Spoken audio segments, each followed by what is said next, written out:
말씀은 계시록 14장 14절에서 20절까지의 말씀입니다. 계시록 14장 14절에서 20절까지의 말씀. 또 내가 보니 흰 구름이 있고 구름 위에 인자 같은 이가 앉으셨는데 그 머리에 금 면류관이 있고 그 손에 예리한 낯을 가졌더라. 또 다른 천사가 성전으로부터 나와 구름 위에 앉은 이를 향하여 큰 음성으로 외쳐 이르되 당신의 낯을 휘둘러 거두소서. 땅의 곡식이 다 익어 거둘 때가 이르렀음이라 하니 구름 위에 앉으신 이가 낯을 땅에 휘두르매 땅의 곡식이 거두어지니라. 또 다른 천사가 하늘에 있는 성전에서 나오는데 역시 예리한 낯을 가졌더라. 또 불을 다스리는 다른 천사가 제단으로부터 나와 예리한 낯을 가진 자를 향하여 큰 음성으로 불러 이르되 내 예리한 낯을 휘둘러 땅의 포도송이를 거두라. 그 포도가 익었느니라 하더라. 천사가 낯을 땅에 휘둘러 땅의 포도주를 거두어 하나님의 진노의 큰 포도주 틀에 던짐에 성 밖에서 그 틀이 밝히니 틀에서 피가 나서 말 굴레까지 닿았고 1600 스다니온에 퍼졌더라. 아멘. 오늘도 말씀과 기도의 자리에 오신 성도님들을 사랑하고 축복합니다. 본문의 말씀을 통해서 주님의 음성 듣고 오늘도 구원의 은혜로 힘있게 살아가는 우리 모두가 되기를 주님의 이름으로 간절히 축복합니다. 이제 14장 마지막은 이제 사단의 세력들이 어떻게 심판을 할 것인가라는 내용들을 담고 있습니다. 그래서 여기 보면 이제 예리한 낯을 가졌고 또 추수에 대한 이야기들을 담고 있습니다.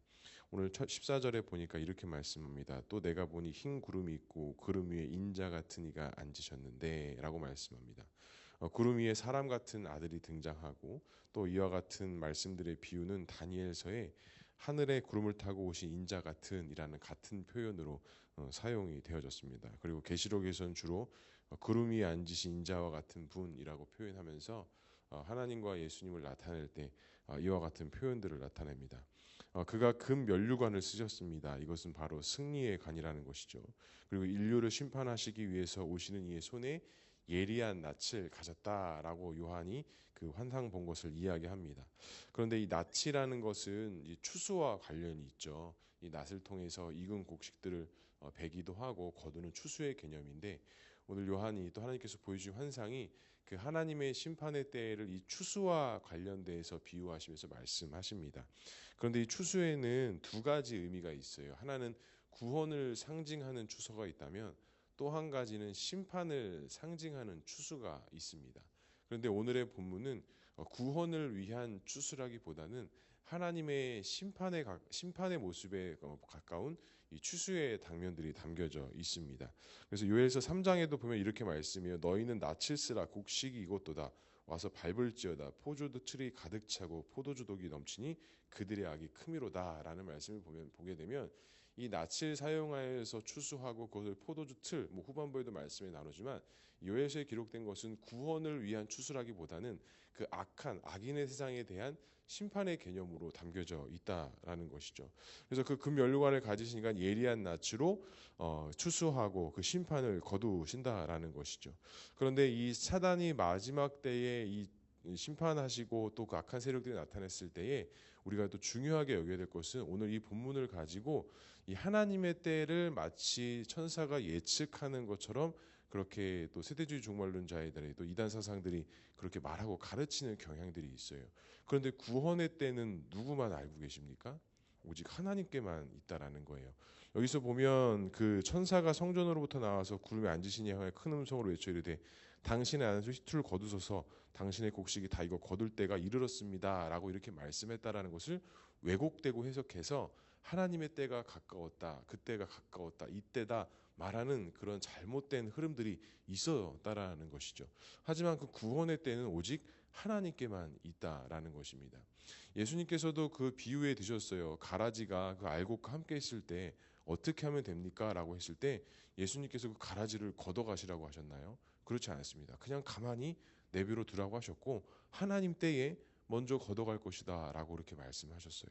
그러니까 우리의 생각에는 이렇게 되는 게 맞는 것 같고 저렇게 되는 게 맞는 것 같지만 분명히 예수님께서 말씀하신 거는 그 알곡과 가라지가 함께 있을 것이다 라고 말씀하셨어요.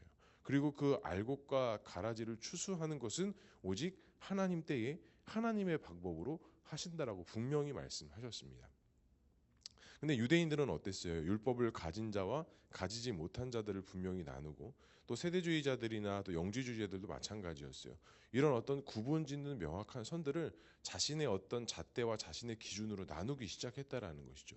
하지만 예수님의 비유를 통해서 우리가 확실히 알아야 될 것은 알곡과 가라지는 항상 같이 있다라는 것입니다. 따로 구분되어져 있거나 따로 나뉘어져 있는 것이 아니라 반드시 그 알곡과 가라지는 함께 있다라는 것을 우리가 명심해야 된다는 것이죠. 그리고 그것을 거둘 때에는 반드시 하나님께서 정하신 때에 하나님의 방법으로 그 알곡과 가라지들을 나누어서 추수하신다라는 것입니다. 우리가 이 말씀을 통해서 좀 우리의 삶과 우리의 어떤 교회 현장과 우리 믿음에 적용해 보자면 우리 역시도 하나님의 방법과 뜻을 알 수가 없습니다. 하나님의 뜻을 알 수 있다면 우리가 이렇게 하고 있지 않겠죠. 하지만 우리의 그 죄악된 본성으로 인하여서 하나님을 온전히 알아간다는 것은 우리가 할 수 있는 영역이 아닙니다. 그렇기 때문에 우리가 계시록 말씀을 묵상할 때도 다 이해하고 다 알 수 있는 것이 아닙니다. 특별히 이 종말의 때의 마지막 때에 관련된 말씀은 오직 하나님 손에만 붙잡혀 있는 것이지 우리가 그것을 함부로 단정 지을 수 없고 함부로 그들을 결정 지을 수 없다라는 것이죠. 그렇기 때문에 우리가 오늘 말씀을 통해서 같이 적용해 보고 싶은 것은 우리가 우리의 잣대로 우리의 생각으로 나뉘거나 갈라지는 일들 또 그런 말들 그런 생각들을 우리가 사실은 금해야 된다라는 것입니다. 지금 우리가 처해 있는 이 나라의 상황도 우리의 어떤 삶의 현장도 마찬가지입니다. 이 알곡과 다 갈아진 것 같고 누구는 알곡인 것 같고 우리의 눈에는 어떤 그런 생각과 이념에 따라서 나뉘어질 수 있는데요. 저는 이것들을 보면서 성경의 관점에서 보면 이거는 자연스러운 것이다. 인류 역사가 항상 이런 문제들 때문에 고통스럽고 힘들어했지 다른 것 때문에 우리가 싸우거나 그러지 않았다라는 것이죠. 그래서 우리는 그리스도인들로서 기도해야 됩니다. 하나님의 때에 하나님의 방법으로 하나님이 하시는 일들을 정말 우리가 목격하고 또 그것들을 바라며 기도해야 한다라는 것이죠.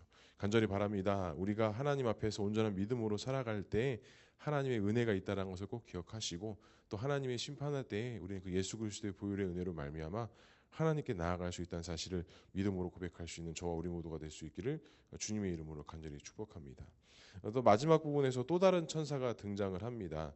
17절에 보니까 또 다른 천사가 하늘의 성전에서 나오는데 이 역시 예리한 낯을 가졌다라고 말씀합니다. 그런데 다른 것은 그 또 다른 천사가 나타나는데 이번에 불을 다스리는 천사가 제단으로부터 나와서 예리한 낯을 가진 자에게 큰 음성을 이르되 내 예리한 낯을 휘두르어 땅의 포도송이를 거두라 그 포도가 익었느니라 하더라라고 이야기를 합니다. 첫 번째는 곡식을 거두라고 했다면 이번엔 포도에 대한 수확들을 이야기를 하고 있죠. 근데 이 딱 불을 다스리는 천사가 예리한 낯인 자는 계시록 8장에 보면 그 향로를 가져다가 제단에 드렸던 자 그리고 불이 그 땅에 이렇게 던졌던 자 그 장면의 모습들이 좀 같이 좀 이렇게 비교가 될 수 있습니다. 그러니까 그 예리한 낯인 자에게 말씀하는 것이 포도가 익었으니 추수해서 포도즙 틀에 넣어서 밟으라라고 이렇게 말씀해요. 왜 굳이 이 포도즙 틀을 아까 요엘서에서도 말씀했고 오늘 계시록에도 말씀했냐면 이 유대인 사회에서는 포도주는 뗄 수가 없는 그런 상황과 자기네 삶의 모습이었죠. 그래서 이 환상 중에서도 이 포도의 수확을 거두면서 포도주 틀을 이야기하는데 당시 포도주를 수확을 어떻게 했냐라고 한다면 그 포도 열매를 떼서 나무 틀에 이렇게 큰 틀에 넣었다고 합니다. 그리고 남성들이 그 안에 들어가서 포도주 틀을 다 이렇게 포도 밟아서 즙을 냈다고 하더라고요. 그런데 그 남성들이 그 포도 틀에서 포도를 계속 밟다 보면 이 다리나 몸에 그 포도주가 이 색이 배서 붉은색으로 몸이 다 이렇게 되었다라고 합니다. 그러니까 어떻게 보면 그 포도주 틀에서 포도를 밟으면서 나오는 그 연상을 오늘 이 하나님께서 어떤 환상으로 보여주셨냐면 19절과 20절에 보면 그렇게 이야기해요. 성 밖에서 그 틀이 밟히니 그 틀에 피가 나서 마을 굴레까지 닿았다라고 하면서 그 실제적으로 포도주 틀을 밟으면서 피가 몸에 묻었던 그 장면들을 똑같이 묘사하면서 말씀하는 것이죠. 근데 거기서 이제 말 굴레까지라고 나와 있는데 사실은 옛날 성에 말 제갈이라고 표현되어지고 있습니다. 그러니까 이 말 제갈, 말 굴레라는 표현은 당시 유대적인 표현으로 이 극심한 고통을 나타낼 때 사용했던 표현이래요. 그러니까 이 포도즙 틀에서 포도주를 밟아서 그 피가 튀기는 것이 말 굴레까지 튀었다라는 것, 묻었다라는 것은 그것이 극심한 고통과 또 극심한 아픔 중에 있었다라는 것입니다. 그러니까 말세에 하나님께서 심판하시고 그것들을 추수하실 때 그 하나님 외에 그 말씀 외에 그 언약 외에 있는 자들이 당하는 고통과 그 핍박이 그만큼 극에 달할 것이다. 그리고 그것이 뭐 마지막 구절에 보면 1600 스다니온, 우리가 좀 알아듣기 힘든 말들이 있는데 이게 아마겟돈이라고 표현되어지기도 하고요. 그러니까 그 고통이 그 전쟁이 영원히 있을 것이다라고 이렇게 말씀하고 있는 것이에요. 그러니까 이 마지막 부분에서 이 사단이 세상을 어떻게 다스리고 어떻게 통치하고 어떻게 심판할 것인가에 대한 이야기를 담으면서 유대인들이 피부로 느낄 수 있도록 그들이 포도주를 수확할 때 경험하고 느꼈던 그 고통과 그 아픔들이 너희들이 그 사단의 고통과 그 공격으로 말미암아 너희들 그와 같은 고통 가운데 있을 것이다. 그러니까 요한이 보는 환상들은 쭉 연결이 되다 보면 말씀의 언약 안에 있는 자들과 그렇지 아니하는 자들의 명확한 구분과 나뉘어짐이 있다라는 것이에요. 그러니까 지금은 공존할 수밖에 없지만 분명한 하나님의 때에 하나님의 방법으로 그 언약 안에 있는 자들과 그렇지 아니하는 자들이 명확히 나눠지고 심판하시고 하나님의 임재의 때가 반드시 있을 것이다라고 말씀하고 있는 것입니다. 분명히 하나님의 심판과 하나님의 영광은 함께 있습니다. 그리고 믿는 자들도 하나님 앞에 다 심판을 받게 됩니다. 우리도 그 심판을 피할 수가 없습니다. 하지만 그 심판의 마지막에 우리의 마음속에 어떤 것이 있는 자와 어떤 것이 없는 자가 나뉘어집니까? 바로 예수 그리스도의 보혈이 있는 자와 그렇지 아니하는 자가 나누어진다라는 사실을 우리가 꼭 믿음으로 고백할 수 있어야 합니다. 사랑하는 성도 여러분, 그렇기 때문에 우리가 오늘 하루도 믿음으로 살아간다고 할 때는 오늘을 살아가되 마지막을 항상 우리는 생각하면서 살아가야 됩니다. 그 마지막이 오늘이 될지 내일이 될지 아무도 알 수 없기 때문에 우리는 오늘 하루를 살아갈 때도 반드시 하나님의 심판과 하나님의 영광은 반드시 있을 것이다 라는 그 믿음의 확신하에 오늘도 우리가 주어진 삶 속에서 믿음으로 살아가야 한다는 사실을 꼭 기억할 수 있기를 주님의 이름으로 간절히 축복합니다. 말씀을 정리하겠습니다.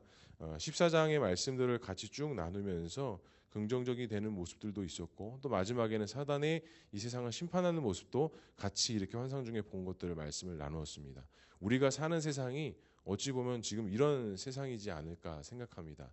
어느 쪽을 보게 되면 하나님의 은혜가 있지만 또 어느 쪽을 보면 또 사단의 세력들이 너무나도 득세하고 있는 것 같은 그런 모습들이 지금 우리가 살고 있는 이 세상이지 않을까 생각합니다. 하지만 우리가 그리스도인으로서 이 땅을 살아갈 때 어떠한 마음의 중심과 어떠한 생각을 가지고 살아야 하는지는 우리가 항상 기도하면서 깨어서 주님 앞에 간구하며 나아갈 때 우리가 이 땅 가운데 믿음으로 살아갈 수 있다는 사실을 꼭 기억할 수 있기를 주님의 이름으로 간절히 축복합니다. 말씀에서 보면 세상은 믿음이 어그러진 세상이다라고 성경에서 주로 표현합니다. 세상은 믿음이 어그러진 시대 속에서 우리가 살아가고 있습니다. 믿음으로 사는 것이 마치 미련한 모습처럼 보일 때도 있고 되게 실용적으로 합리적으로 살아가는 것이 마치 제일 지혜로운 것처럼 비춰지는 그런 세상을 우리가 살고 있습니다.